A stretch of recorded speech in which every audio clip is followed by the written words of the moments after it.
Hello বন্ধুরা, শুভ বিকেল সবাইকে।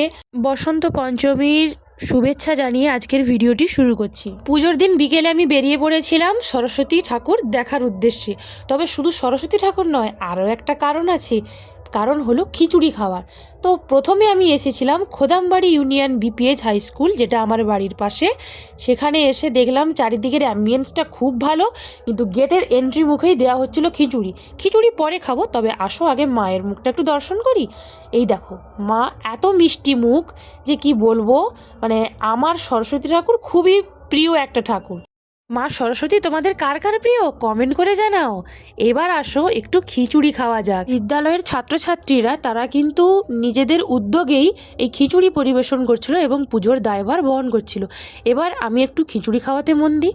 আমার কিন্তু এই রকম ভোগের খিচুড়ি খেতে খুব ভালো লাগে। তোমাদের কার কার ভালো লাগে কমেন্ট করে জানাও, আর কমেন্টে লিখো জয় মা সরস্বতী।